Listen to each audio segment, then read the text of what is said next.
சரி, அனைவருக்கும் வணக்கம். நம்ம குரூப் 2 தேர்வில் அரசியலமைப்பு தலைப்பில் கேட்கப்பட்ட வினாக்களின் தொடர்ச்சியாக 2வது வினாக்கள் பார்க்குறோம். அதில் பார்த்தீங்கன்னா என்ன கேள்வி கேட்டிருக்காங்க அப்படின்னா, அடிப்படை கடமைகள் பற்றிய சரியான கூற்றினை அல்லது கூற்றுகளை தேர்ந்தெடு அப்படின்னு கேட்குறாங்க.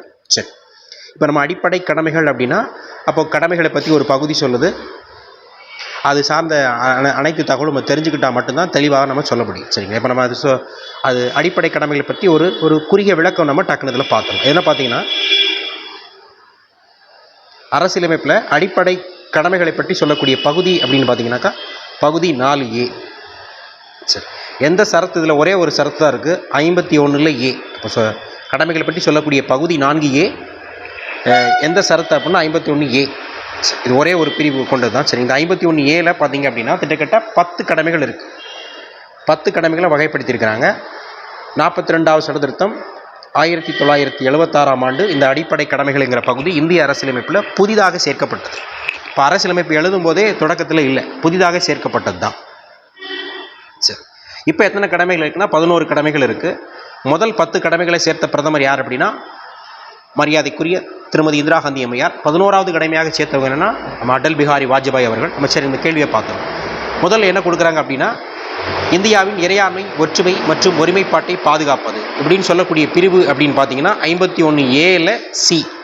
இதுலேயும் 3 விஷயங்களை பேசியிருப்பாங்க. இறையாண்மை, ஒற்றுமை, ஒருமைப்பாடு 3 விஷயத்தை பேசியிருக்காங்க. இதுவும் C.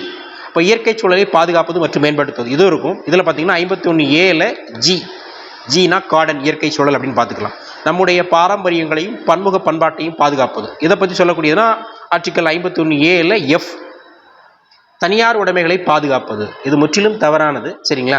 தனியார் உடைமைகளையே அரசாங்கம் பாதுகாக்கணும், அதுவே தப்பு. இது அரசினுடைய அடிப்படை கடமைகள். தனியார் உடைமைகள் ஏன் பார்க்கணும்?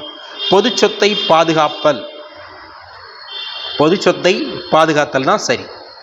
அதை பற்றி சொல்லக்கூடிய பிரிவு 51Aல I. ஸோ 4 மட்டும் தவறு. இப்போ இதெல்லாம் சரி அப்படின்னா 1, 2, 3 சரி. அப்போ ஆப்ஷன் எது சரி அப்படின்னு பார்த்தீங்கன்னா C. இதில் மேலும் இப்போ தகவல் என்ன அப்படின்னு பார்த்தீங்கன்னா, எந்த கமிட்டியின் பரிந்துரையின் அடிப்படையில் இந்த கடமைகள் சேர்க்கப்பட்டதுன்னா ஸ்வரன் சிங் கமிட்டி. ஸ்வரன் சிங் கமிட்டி ஆச்சுன்னா காங்கிரஸ் கட்சி தான் அமைச்சிருக்கும்.